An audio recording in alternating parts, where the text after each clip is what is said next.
चलिए एक बार पुनः इस ऑनलाइन क्लास में आपका स्वागत है। हम लोग छंद को पढ़ रहे थे, जिसमें से हम लोग सममात्रिक छंद और अर्धसममात्रिक छंद को पूरी तरह से पढ़ करके खत्म कर दिए थे, ठीक है ना। अब हम छंद का जो तीसरा पार्ट था विषम मात्रिक छंद, इसको पढ़ेंगे, है ना। हम लोग सममात्रिक छंद पढ़े, सममात्रिक छंद के अंतर्गत आने वाले जो भी महत्वपूर्ण भाग थे उसको हमने पढ़ा था, है ना। सममात्रिक छंद के अंतर्गत आने वाले चौपाई, रोला, गीतिका, हर गीतिका को हमने पढ़ा था, है ना। ये किसके भाग हैं? सममात्रिक छंद के। कौन कौन? चौपाई, रोला, गीतिका, हर गीतिका, ठीक है ना। उसके बाद हम लोग अर्धसममात्रिक छंद को पढ़े थे, जिसमें जो महत्वपूर्ण भाग है अर्धसममात्रिक छंद के अंतर्गत आने वाले दोहा, सोरठा, बरवय और उल्लाला, इन सब को हमने पढ़ा था, समझा था और जाना था, है ना। चलिए अब हम तीसरा जो भाग है विषम मात्रिक छंद, इसको पढ़ेंगे। चलिए आइए देखते हैं। दो छंदों को, है ना, विषम मात्रिक छंद है, दो छंदों को आपस में जोड़कर बनाए जाने वाले छंद को विषम मात्रिक छंद कहते हैं। क्या कहते हैं? विषम मात्रिक छंद कहते हैं। विषम मात्रिक छंद जो होता है वो दो प्रकार का होता है। कितना? दो प्रकार का, प्रमुख रूप से दो प्रकार का होता है, कुंडलिया और छपय। क्या होता है? छपय। कुंडलिया और छपय किसका भाग है? ये विषम मात्रिक छंद का। किसका? विषम मात्रिक छंद का। चलिए तो पहले हम पढ़ेंगे कुंडलिया को, है ना। एक हमने ट्रिक लिखा है TRICK, हमने ट्रिक लिखा है। क्या लिखा है? कूदो रोज। क्या लिखा है? कूदो रोज। तो ये जो अंतिम वाला है अक्षर, इसको ये दो माने दोहा, रो माने रोला। क्या? रोला। दो माने दोहा, रो माने रोला। दोहा की दो पंक्ति, किसकी? दोहा की दो पंक्ति और रोला की चार पंक्ति, है ना। रोला चार पंक्ति में होता है, दोहा दो पंक्ति का, ठीक है। तो देख रहे हैं, दोहा की दो पंक्ति और रोला की चार पंक्ति, तो दो और चार जोड़ेंगे तो कितना आएगा? 6 आएगा। इस प्रकार हम लोग जानेंगे कुंडलिया 6 पंक्ति का छंद होता है। कितना?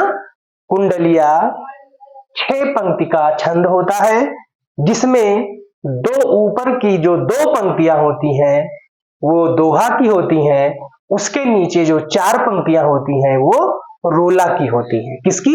रोला की, ठीक है। आइए, यही लिखा भी है। क्या लिखा है? एक दोहा और एक रोला मिलकर छंद का निर्माण करते हैं। कौन सा छंद? कुंडलिया छंद का। इसमें ऊपर की दो पंक्ति दोहा की और नीचे की चार पंक्तियां रोला की होती है। इस प्रकार कुल 6 पंक्तियों का छंद कुंडलिया है, ठीक है ना। आप समझ रहे हैं ना कुंडलिया को? कुंडलिया बहुत सरल है। कुंडलिया विषम मात्रिक छंद के अंतर्गत आता है। कुंडलिया में जो ऊपर की दो पंक्ति होती है वो दोहा की होती है और नीचे जो चार पंक्ति होती है वो रोला की होती है। कुल मिलाके कुंडलिया 6 पंक्ति का छंद होता है। आप इसको पहले स्क्रीनशॉट लीजिए, फिर हम उदाहरण की ओर लेकर के चलते हैं आपको।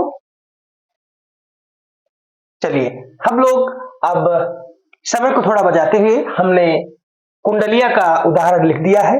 आइए हम लोग कुंडलिया के उदाहरण को देखते हैं। जैसा कि मैंने बताया, कुंडलिया में जो ऊपर की दो पंक्तियां होती हैं वो दोहा की होती हैं, शेष जो चार पंक्तियां होती हैं वो रोला की होती हैं, ठीक है ना। और कुल मिला के देखा जाए तो कुंडलिया 6 पंक्ति का होता है। आइए देखिए, लिखा है कोला। हाँ, आप ये देख लीजिए, एक लाइन, 2, 3, 4, 5, 6, है ना। कितनी पंक्तियां हो गई? 6 पंक्ति। तो जो कुंडलिया होता है वो 6 पंक्ति का होता है। किसमें? 6 पंक्ति में होता है। कोलाहल सुनि खगन के सरवर जनि अनुरागी, ये सब स्वार्थ के सखा दुर्दिन दय है त्यागी। दुर्दिन दय है त्यागी तोय तेरो जब जय है, दुरहि से तजी आस पास को नहीं आई है। कहा गिरधर कबीराय तो ही मथि करी है काहल, ए चल छल के भूल भूली मत सुनी कोलाहल। है ना। एक चीज और आप देख रहे हैं, कुंडलिया जहां से शुरू हो रहा है वहीं पर खत्म भी हो रहा है ना। तो इसको हम पहचानने के लिए और बहुत अच्छे तरीके जान जाएंगे। एक पॉइंट आप लोग लिखिए कि जो है कुंडलिया, कुंडलिया जिस शब्द से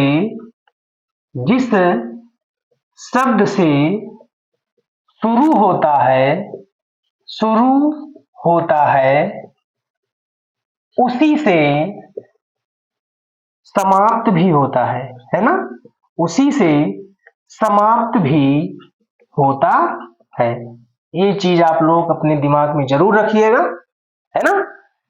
अब देख रहे हैं कोलाहल, कोलाहल से शुरू हुआ और कोलाहल पे ही जाके ये खत्म हुआ, है ना। तो कुंडलिया को पहचानने का हम बहुत अच्छा तरीका जान गए कि कुंडलिया जिस शब्द से शुरू होता है उसी शब्द से खत्म भी होता है ना। आइए और एक लक्षण ऊपर भी दिया है कुंडलिया का।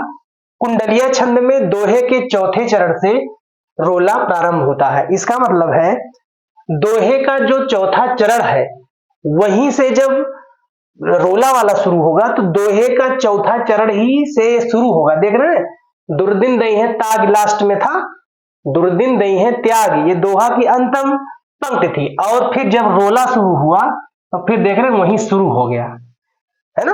वही चीज यहाँ पे लिखा है, कुंडलिया छंद में दोहे के चौथे चरण से रोला प्रारंभ होता है। तो बताइए दोहे का चौथा चरण यही ना है। ये पहला चरण हो गया, ये दूसरा हो गया, ये तीसरा चरण हो गया और ये चौथा, है ना। यही तो लिखा है कुंडलिया छंद में दोहे के चौथे चरण से, मतलब दोहा का चौथा चरण यही है। और यहीं से फिर वही से देखना वही पूरा वाक्य यहां दिखा है, दुर्दिन दई है ताग, यहीं से शुरू हुआ, है ना। ये भी एक क्वालिटी है कि जहां से दोहा समाप्त होगा चौथे चरण से, चौथा चरण रोला का प्रथम चरण होगा। ठीक है ना। आप लोग इसको स्क्रीनशॉट लीजिए। मुझे आशा और विश्वास दोनों है कि आप लोगों ने बहुत अच्छे तरीके से इस कुंडलिया को समझा है ना। स्क्रीनशॉट लीजिए।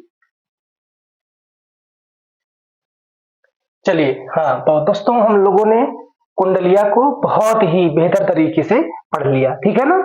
ये क्या था, विषम मात्रिक छंद का भाग था। विषम मात्रिक छंद दो प्रकार का होता है, कुंडलिया और छप्पय, ठीक है ना। तो हम लोग कुंडलिया को पढ़ लिए। अब हमको क्या पढ़ना है, अंतिम भाग छंद का, विषम मात्रिक छंद का छप्पय। क्या नाम है, छप्पय। क्या नाम है, छप्पय। चलिए, इसमें जो होता है छप्पय में ऊपर की जो 4 पंक्तियां हैं ये यहां तक, ये किसकी है, रोला की। किसकी, रोला की। और ये जो दो पंक्तियां हैं किसकी हैं, उल्लाला की। किसकी, उल्लाला की, है ना। तो हम लोग लिख देंगे, क्या लिख देंगे, छप्पय में ऊपर की 4 पंक्ति रोला की होती है, रोला की होती है, व नीचे की शेष 2 पंक्ति उल्लाला की होती है। किसकी, उल्लाला की होती है ना। तो आप लोग यहां भी देखिए, 4 + 2 बराबर कितना, 6 पंक्ति। जिस प्रकार से कुंडलिया में 6 पंक्ति आ रहा था वैसे छप्पय में भी, तो छप्पय में भी 6 पंक्तियां होंगी, ठीक है ना।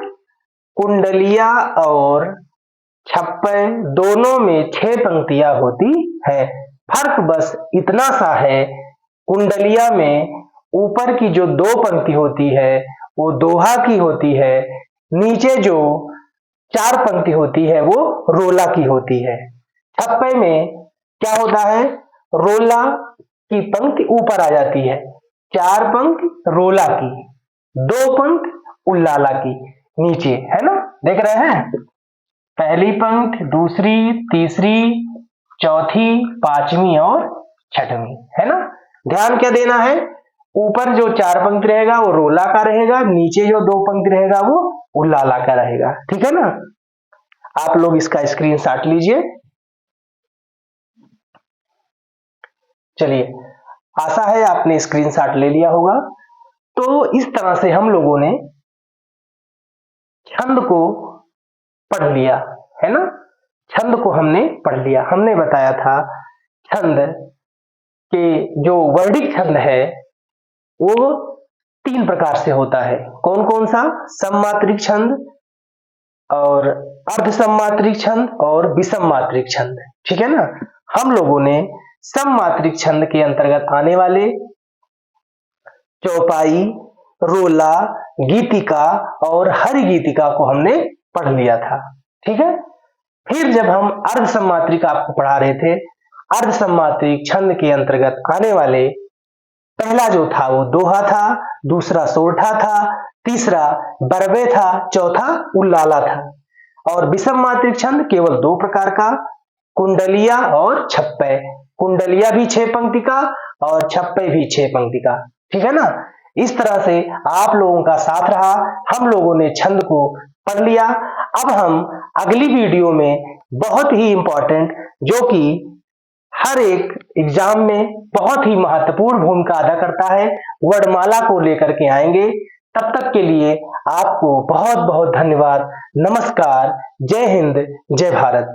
और एक बार पुनः आपसे कहना चाहते हैं, हमारे चैनल पे अगर आप पहली बार जुड़े हैं तो चैनल को जरूर सब्सक्राइब करें और लोगों के पास शेयर करें, ताकि और लोग जुड़ सकें और हमारा हौसला और आगे बढ़े।